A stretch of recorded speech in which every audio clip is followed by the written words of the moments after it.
نحمده ونصلي على رسوله الكريم اما بعد فاعوذ بالله من الشیطان الرجیم بسم اللہ الرحمن الرحیم۔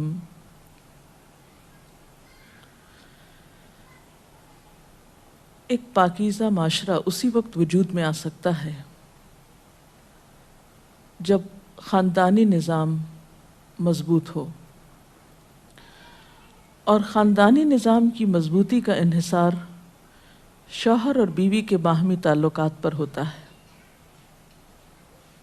دونوں کے درمیان جب تک باہم موافقت نہ ہو، دونوں ایک دوسرے کے حقوق کا خیال نہ رکھیں، اس وقت تک خاندان کے اندر خوشی، راحت، سکون پیدا نہیں ہو سکتا۔ تو آئیے ہم دیکھتے ہیں کہ اسلام شوہر اور بیوی کو ایک دوسرے کے حقوق کی ادائیگی کے لیے کیا حکم دیتا ہے۔ سب سے پہلے شوہر کی ذمہ داریوں پہ بات کریں گے اور عورت کے حقوق پر۔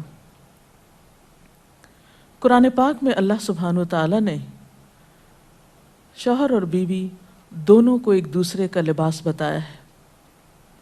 ارشاد باری تعالیٰ ہے، ہن لباس لکم وانتم لباس لہن، وہ تمہارا لباس ہیں اور تم ان کا لباس ہو۔ اور لباس انسان کے لیے حفاظت، زیب و زینت اور سکون کا باعث ہوتا ہے۔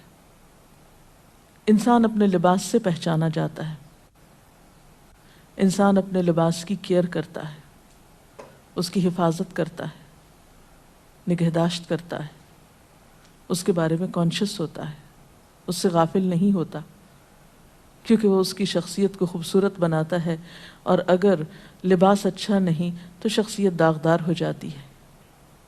تو جس طرح لباس اور جسم کا باہم تعلق ہے، ایک مضبوط تعلق، قریبی تعلق، اسی طرح شوہر اور بیوی کا بھی باہم ایک مضبوط قریبی تعلق ہوتا ہے۔ اس لیے دونوں جب تک ایک دوسرے کے حقوق ادا نہ کریں، دونوں ایک دوسرے کا خیال نہ رکھیں، تو کوئی بھی خوشگوار خاندان جنم نہیں لے سکتا۔ تو آئیے دیکھتے ہیں کہ اس سلسلے میں اسلام کی تعلیمات کیا ہیں۔ سب سے پہلے شوہر کو یہ تلقین کی گئی کہ وہ بیوی کے ساتھ اچھا سلوک کرے۔ قرآن پاک میں اللہ تعالیٰ فرماتے ہیں، وَعَاشِرُوهُنَّ بِالْمَعْرُوفِ، اور ان عورتوں کے ساتھ معروف طریقے سے، بھلے طریقے سے زندگی بسر کرو۔ حجۃ الوداع کے موقع پر نبی صلی اللہ علیہ وسلم نے مردوں کو تلقین کرتے ہوئے فرمایا، لوگو سنو، عورتوں کے ساتھ اچھے سلوک سے پیش آؤ، کیونکہ وہ تمہارے پاس قیدیوں کی طرح ہیں۔ تمہیں ان کے ساتھ سختی کرنے کا کوئی حق نہیں سوائے اس صورت کے جب ان کی طرف سے کھلی ہوئی نافرمانی سامنے آئے۔ اسی طرح آپ نے اپنے اس خطبے میں یہ بھی فرمایا کہ دیکھو سنو، تمہارے کچھ حقوق تمہاری بیویوں پر ہیں اور تمہاری بیویوں کے کچھ حقوق تم پر ہیں۔ تمہارا حق ان پر یہ ہے کہ وہ تمہارے بستروں کو ان لوگوں سے نہ روندوائیں جن کو تم ناپسند کرتے ہو، اور تمہارے گھروں میں ایسے لوگوں کو نہ آنے دیں جن کا آنا تمہیں ناگوار ہو، اور سنو، ان کا تم پر یہ حق ہے کہ تم انہیں اچھا کھلاؤ اور اچھا پہناؤ۔ اسی طرح اسلام شوہر کو یہ حکم بھی دیتا ہے کہ وہ بیوی کے ساتھ خوش گمان رہے۔ اور اگر دیکھا جائے تو انسانی گمان اور انسانی سوچ انسان کے عمل کی بنیاد بنتی ہے۔ آپ کسی کے ساتھ بھی اچھا سلوک اسی وقت کر سکتے ہیں جب آپ اس کے بارے میں حسن ظن رکھتے ہوں، اس کے بارے میں اچھی سوچ رکھتے ہوں، اس کے لیے برا نہ چاہتے ہوں۔ اسی لیے ہم دیکھتے ہیں کہ قرآن پاک میں اللہ سبحانہ وتعالیٰ تلقین فرماتے ہیں کہ فَإِن كَرِهْتُمُوهُنَّ فَعَسَىٰ أَن تَكْرَهُوا شَيْئًا وَيَجْعَلَ اللَّهُ فِيهِ خَيْرًا كَثِيرًا، کہ اگر وہ تمہیں کسی وجہ سے ناپسند بھی ہوں تو ہو سکتا ہے کہ ایک چیز تمہیں پسند نہ ہو، مگر اللہ تعالیٰ نے اسی میں تمہارے لیے بہت کچھ بھلائی بنا رکھی ہو۔ اس مفہوم کو آپ صلی اللہ علیہ وسلم نے ایک حدیث میں یوں بیان کیا ہے کہ کوئی مومن اپنی مومنہ بیوی سے نفرت نہ کرے، اگر بیوی کی کوئی عادت اس کو پسند نہیں تو ہو سکتا ہے کوئی دوسری خصلت اس کو پسند آ جائے۔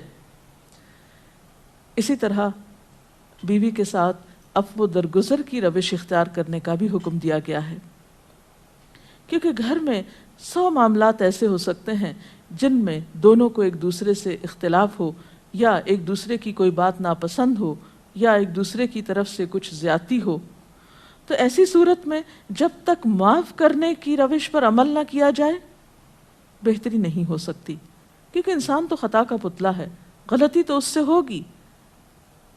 اس لیے قرآن پاک میں خاص طور پر اہل ایمان کو حکم ہے، یا ایھا الذین آمنوا ان من ازواجکم و اولادکم عدوا لکم، اے لوگو جو ایمان لائے ہو، تمہاری بعض بیویاں اور اولاد تمہارے دشمن ہو سکتے ہیں، فاحذروہم، ان سے محتاط رہو، وَإِن تَعْفُوا وَتَصْفَحُوا وَتَغْفِرُوا فَإِنَّ اللَّهَ غَفُورٌ رَحِيمٌ، پھر اگر تم معاف کر دو، بخش دو، عفو درگزر سے کام لو تو بے شک اللہ تعالیٰ بھی غفور الرحیم ہے۔ معاف کرنے کے لیے یہاں پر 3 الفاظ ایک جگہ پر استعمال ہوئے ہیں، تعفو، تصفحو، تغفرو۔ اس سے آپ اندازہ لگا سکتے ہیں کہ کس قدر تاکید ہے معاف کرنے کی، اور ایک اچھا گھرانہ معاف کیے بغیر ایک دوسرے کو وجود میں آ ہی نہیں سکتا۔ نبی صلی اللہ علیہ وسلم نے خاص طور پر عورت کے ساتھ اچھے سلوک کی تلقین کرتے ہوئے فرمایا، عورتوں کے ساتھ اچھا سلوک کرو، عورت پسلی سے پیدا کی گئی ہے، اور پسلیوں میں سب سے زیادہ اوپر کا حصہ ٹیڑھا ہے، اس کو سیدھا کرو گے تو ٹوٹ جائے گی، چھوڑ دو گے تو ٹیڑھی رہے گی، بس عورتوں کے ساتھ اچھا سلوک کرو۔ بعض اوقات یہ سمجھا جاتا ہے کہ اس میں شاید عورتوں کی توہین کی گئی، نہیں، اس میں عورت کی فطرت کو بتایا گیا ہے کہ اس کے اندر ایک خاص طرح کے جذبات اللہ تعالیٰ نے پیدا کیے ہیں۔ مرد عموماً زیادہ عقل سے کام لیتے ہیں جبکہ عورت جذبات سے کام لیتی ہے، تو مرد اپنی سوچ کے مطابق عورت سے معاملہ نہ کرے، بلکہ عورت کی پوزیشن کو دیکھتے ہوئے، اس کے جذبات کو دیکھتے ہوئے اس سے معاملہ کرے اور حسن سلوک کرے، تو خاندانی زندگی زیادہ خوشگوار ہو سکتی ہے۔ پھر اسی طرح بیوی کے ساتھ خوش اخلاقی کا برتاؤ کرنے کا حکم دیا گیا۔ آپ صلی اللہ علیہ وسلم نے فرمایا، کامل ایمان والے مومن وہ ہیں جو اپنے اخلاق میں سب سے اچھے ہیں، اور تم میں سب سے اچھے لوگ وہ ہیں جو اپنی بیویوں کے حق میں سب سے اچھے ہیں۔ ہمارے ہاں تو اس شخص کو زن مرید کہا جاتا ہے جو بیوی کے ساتھ اچھا سلوک کرتا ہو، حالانکہ اللہ کے رسول صلی اللہ علیہ وسلم کے نزدیک سب سے اچھا مومن وہ ہے جو بیوی کے حق میں خوش اخلاقی برتتا ہے۔ یعنی کسی انسان کی خوش اخلاقی کا ثبوت اس سے نہیں دیا جائے گا کہ وہ اپنے گھر سے باہر کس کے ساتھ کیسا ہے، بلکہ یہ دیکھا جائے گا کہ وہ گھر کے اندر کیسا سلوک کر رہا ہے اپنے قریب ترین انسان کے ساتھ۔ حضرت عائشہ رضی اللہ تعالی عنہا فرماتی ہیں کہ میں نبی صلی اللہ علیہ وسلم کے ہاں گڑیوں سے کھیلا کرتی تھی، میری سہیلیاں بھی میرے ساتھ کھیلتی، جب نبی صلی اللہ علیہ وسلم تشریف لاتے تو سب ادھر ادھر چھپ جاتی، آپ ڈھونڈ ڈھونڈ کر ایک ایک کو میرے پاس بھیجتے تاکہ وہ میرے ساتھ کھیلیں۔ اس سے آپ اندازہ لگا سکتے ہیں کہ آپ صلی اللہ علیہ وسلم کا اپنے ازواج مطہرات کے ساتھ کیسا سلوک تھا، کیسا معاملہ تھا، اور وہ ان کے جذبات کا کس قدر خیال رکھتے تھے۔ اسی طرح شوہر کی ذمہ داریوں میں سے یہ ذمہ داری بھی ہے کہ وہ بیوی کو خوش دلی سے نان نفقہ دے، اس کی ضروریات پوری کرے۔ اس سے نہ صرف یہ کہ دنیاوی اعتبار سے وہ اپنی ذمہ داری پوری کرے گا، بلکہ آخرت کے اعتبار سے بھی وہ بہترین اجر و ثواب کا مستحق ہوگا۔ نبی صلی اللہ علیہ وسلم نے فرمایا، 1 دینار وہ ہے جو تم نے اللہ کی راہ میں خرچ کیا، ایک وہ ہے جو تم نے کسی غلام کو آزاد کرنے میں خرچ کیا، ایک وہ ہے جو تم نے کسی فقیر کو صدقے میں دیا، اور ایک وہ ہے جو تم نے اپنے گھر والوں کو صدقے میں دیا، یعنی اپنی بیوی کو کھلایا، اس کی ضروریات پوری کرنے پہ لگایا۔ ان میں سب سے زیادہ اجر و ثواب اس دینار کے خرچ کرنے کا ہے جو تم نے اپنے گھر والوں پہ خرچ کیا۔ وہ لقمہ جو شوہر اپنی بیوی کو کھلاتا ہے وہ شوہر کے حق میں صدقہ لکھا جاتا ہے، یعنی فریضے کی ادائیگی تو اپنی جگہ، لیکن اس کا خرچ کرنا اس کے لیے باعث ثواب ہے اس مد میں۔ پھر اسی طرح بیوی بچوں کی دینی تعلیم و تربیت یہ بھی شوہر کی ذمہ داری. قرآن پاک میں اللہ تعالیٰ فرماتے ہیں یا ایھا الذین آمنوا قوا انفسکم واہلیکم نارا، اے لوگو جو ایمان لائے ہو اپنے آپ کو اور اپنے گھر والوں کو آگ سے بچاؤ. قرآن پاک میں نبی صلی اللہ علیہ وسلم کے ذریعے امت کو حکم دیا گیا ہے وَأْمُرْ أَهْلَكَ بِالصَّلَاةِ وَاصْطَبِرْ عَلَيْهَا کہ اپنے گھر والوں کو نماز کا حکم دو اور خود بھی اس کی پابندی کرو. اسی طرح بیوی کے لیے بھی کچھ احکامات ہیں، بیوی کی بھی کچھ ذمہ داریاں ہیں جو اسے شوہر کے حق میں پوری کرنا ہے. پہلی ذمہ داری یہ کہ بیوی خوشی کے ساتھ شوہر کی اطاعت کرے. قرآن پاک میں نیک عورتوں کی صفت یہ بتائی گئی ہے فالصالحات قانتات، نیک عورتیں فرما بردار ہوتی ہیں، ایک طرف اللہ کی اطاعت گزار اور دوسری طرف شوہر کی اطاعت گزار. شوہر کی اطاعت کے بارے میں ایک حدیث میں آتا ہے آپ صلی اللہ علیہ وسلم نے فرمایا 2 قسم کے لوگ ایسے ہیں کہ جن کی نمازیں ان کے سروں سے اوپر نہیں جاتی. ایک وہ غلام جو اپنے آقا سے بھاگ جائے جب تک کہ واپس نہ آئے، اور دوسرے وہ بیوی جو اپنے شوہر کی نافرمانی کرے جب تک کہ نافرمانی سے باز نہ آ جائے. یہاں تک حکم ہے کہ بیوی شوہر کے معاملے میں کسی دوسرے کی بات نہ مانے. یعنی شادی کے بعد ایک عورت جب شوہر کے گھر چلی جاتی ہے تو پھر شوہر کا حق سب سے بڑا ہو جاتا ہے. بعض اوقات ہمارے معاشرے میں ایک طرف شوہر کچھ کہتا ہے، دوسری طرف والدین کچھ کہتے ہیں، تیسری طرف کسی اور کا مشورہ کچھ ہوتا ہے، عورت بیچاری بیچ میں پس جاتی ہے. ایسے موقع پر عورت کے لیے کیا لازم ہے، اس کی پرائرٹی کیا ہوگی کہ وہ اپنے شوہر کی بات مانے. عورت کی دوسری بڑی ذمہ داری اپنی آبرو اور عزت و عصمت کی حفاظت ہے. عورت کوئی ایسا کام نہ کرے جس سے اس کی عفت و عصمت پر کچھ حرف آئے. ازدواجی زندگی کی خوشی کا راز باہم ایک دوسرے پر اعتماد ہے. اگر کوئی بھی ایسا کام عورت کرتی ہے جس سے شوہر کے دل میں شک ہو جاتا ہے، اعتماد ختم ہو جاتا ہے، تو اس سے ازدواجی زندگی کی خوشیاں ختم ہو جاتی. یہ اعتماد بے حد ضروری ہے اور اس کے لیے اپنی عزت عصمت کی خصوصی حفاظت. نبی صلی اللہ علیہ وسلم نے فرمایا عورت جب 5 وقت کی نماز پڑھے، اپنی آبرو کی حفاظت کرے، اپنے شوہر کی فرما بردار رہے تو وہ جنت کے جس دروازے سے چاہے داخل ہو جائے. اسی لیے شوہر کی اجازت اور مرضی کے بغیر گھر سے بھی نہیں نکلنا چاہیے.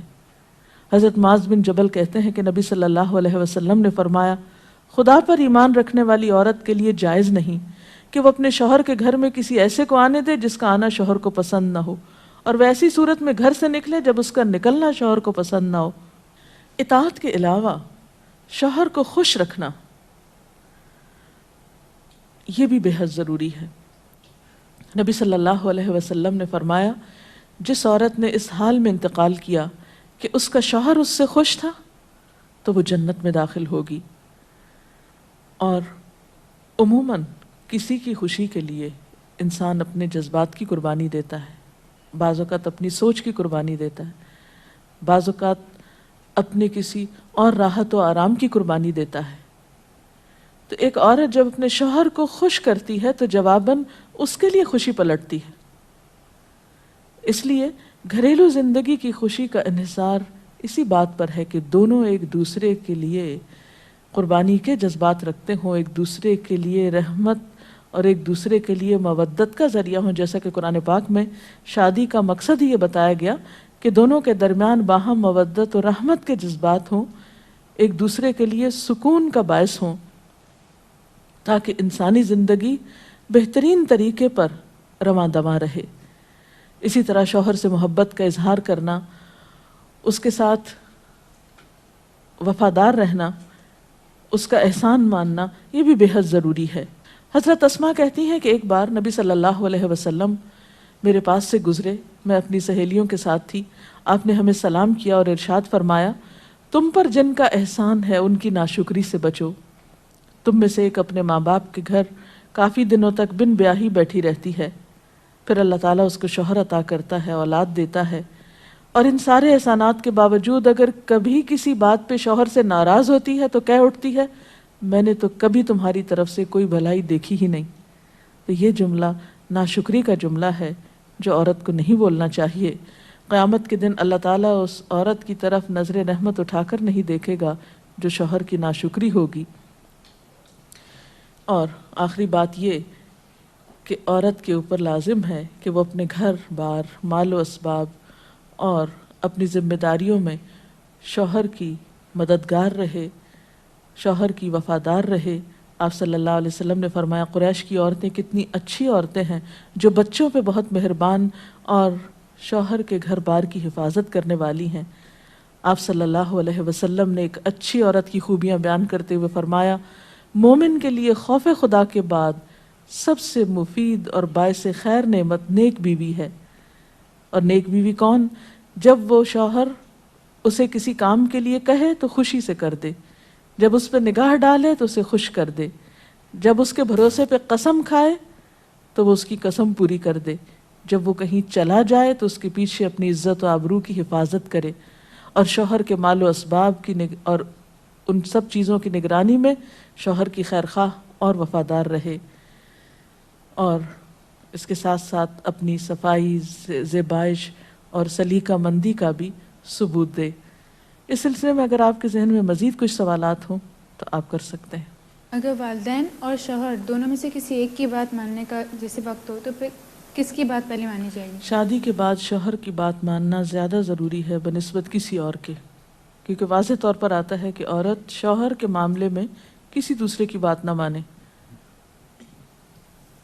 اگر شوہر کوئی ایسا حکم دے جو کہ شریعت کے خلاف ہو تو کیا اس کو حکم ماننا چاہیے؟ شریعت دین کے خلاف؟ یہ تو ایک اصول ہے، لا طاعۃ لمخلوق فی معصیۃ الخالق، کہ کسی مخلوق کی یعنی کسی انسان کی اطاعت جائز ہی نہیں جہاں اللہ کی نافرمانی ہو رہی ہو۔ یہ تو ایک واضح اور طے شدہ بات ہے، اس لیے جہاں اطاعت کی بات ہوگی وہ معروف میں ہوگی، نیکی اور بھلائی کے کاموں میں ہوگی، شر میں اور برائی میں نہیں ہوگی۔ اگر کسی کا شوہر ناراض انتقال اس کا انتقال ہو جائے، وہ ناراض ہو کے ناراض ہو، اس کا انتقال ہو جائے، ایسی بیوی کیا کرے؟ بعد میں شوہر کے لیے دعائے مغفرت کرے، اس کی طرف سے صدقہ خیرات کرے تو انشاءاللہ اللہ تعالیٰ معاف کرنے والا ہے۔ ڈاکٹر صاحبہ، اگر ایک پارٹنر اپنے حقوق، اپنے فرائض پورے کرتا ہے لیکن دوسرا جو ہے وہ نہیں کر رہا، تو اس صورت میں پھر کیا رویہ ہونا چاہیے؟ اس میں یہ کہ حسن سلوک کے ساتھ دوسرے شخص کو توجہ دلانی چاہیے کہ وہ اپنے حقوق پورے کرے، کیونکہ تالی دونوں ہاتھوں سے بجتی ہے۔ ایک شخص کب تک اچھا سلوک کر سکتا ہے اگر دوسری طرف سے اچھا سلوک نہ ہو؟ لیکن یہ یاد رکھیے کہ انسان بد اخلاقی کے ساتھ نہ کسی کا دل جیت سکتا ہے، زور زبردستی کے ساتھ کسی سے اپنے حقوق نہیں منوا سکتا۔ وقتی طور پہ ہو سکتا ہے کوئی پریشرائز ہو جائے، لیکن کسی کے دل میں اپنی جگہ نفرت یا سختی سے نہیں بنائی جا سکتی، محبت کے ساتھ ہی بنتی ہے۔ اس لیے صبر سے کام لینا چاہیے، اس معاملے میں جلد بازی نہیں کرنی چاہیے، اور دوسرے کو اپنے اخلاق کے ساتھ درست کرنے کی کوشش کرنی چاہیے، کیونکہ شوہر اور بیوی کا باہم تعلق جو ہے وہ بنیادی طور پر ہے ہی محبت کا تعلق۔ اگر شوہر دینی تعلیم کو اہمیت نہیں دیتا لیکن بیوی اسے حاصل کرنا چاہتی ہے تو ایسے میں بیوی کو کیا کرنا چاہیے؟ اب دیکھیے کہ دین کی تعلیم تو یہی ہے کہ طلب العلم فریضۃ علی کل مسلم، علم حاصل کرنا ہر مسلمان پر فرض ہے۔ اس میں جیسے مرد کا حق ہے علم حاصل کرنے کا، ایسا ہی عورت کا بھی حق ہے، کیونکہ علم کے بغیر تو زندگی اندھیر ہے، نہ انسان دنیا میں صحیح طور پر زندگی بسر کرتا ہے اور آخرت میں بھی وہ کیسے حساب کتاب دے سکتا ہے جب اس کو پتہ ہی نہیں کہ اس کی ذمہ داریاں کیا ہیں، اسے کیا کرنا چاہیے اور کیا نہیں کرنا چاہیے۔ تو اس لیے اسلام نے ایسے معاملے میں عورت کو حق دیا ہے کہ وہ اپنا حق لے سکتی ہے، یعنی اگر شوہر نہیں بھی راضی تو وہ دینی علم حاصل کر سکتی ہے جس پر اس کی دنیا اور آخرت کی فلاح کا انحصار ہے۔ اگر شوہر دوسری شادی کرنا چاہے اور اپنی پہلی بیوی سے اجازت لینا کیا اس پہ فرض ہے؟ نہیں، فرض نہیں۔ السلام علیکم میڈم جو نان نفقے کا ذکر کیا ہے نا کہ ذمہ داری شوہر پہ ہے، تو وہ جی ہاں، کس حد تک ذمہ دار ہے، مطلب کہاں تک دے سکتا ہے؟ کوئی لمٹ ہے اس کی کہ اتنا کماتا ہے تو اتنا دے سکتا ہے؟ نہیں، اصل میں اس میں کوئی حساب کتاب تو نہیں کیا گیا، ہر ایک کو اس کی حیثیت کے مطابق دینا ہوتا ہے۔ جو وسعت والا ہے وہ زیادہ خرچ کرے گا، جو کم حیثیت والا ہے وہ اپنی حیثیت کے مطابق کرے گا، لیکن بنیادی ضروریات بیوی بچوں کی پورا کرنا شوہر کی ذمہ داری ہے، جس میں تعلیم، رہائش، خوراک، لباس، دوا، علاج، معالجہ، یہ سب شوہر کی ذمہ داری۔ ڈاکٹر صاحب آپ نے کہا کہ یہ باہم اعتماد کا رشتہ ہے میاں بیوی کا۔ اب میاں تو بیوی پہ اعتماد کرتا ہے، اگر بیوی کو اس پہ نہیں اعتماد ہے کہ وہ کچھ چھپاتا ہے یا کچھ نہیں بتاتا ہے، تو بیوی کو کہاں تک اجازت ہے کہ وہ اس بات کو کریدے، اس سے پوچھے؟ میرا خیال ہے کہ بعض اوقات معاملات کریدنے سے اور زیادہ خراب ہوتے ہیں، اور بعض اوقات انسان بلا وجہ کسی وہم کا شکار ہوتا ہے، شیطان وسوسے ڈالتا ہے اور انسان کو غمگین اور پریشان رکھتا ہے۔ تو اس میں یہ ہے کہ انسان کو تجسس کرنے سے منع کیا گیا ہے، کیونکہ اس سے حاصل کچھ نہیں ہوتا، اور انسان کے ظاہر پر ہی معاملہ کرنا چاہیے اس سے۔ اس کے ساتھ ہی آج کے پروگرام کا وقت ختم ہوتا ہے، اب اجازت چاہتے ہیں۔ السلام علیکم ورحمۃ اللہ وبرکاتہ۔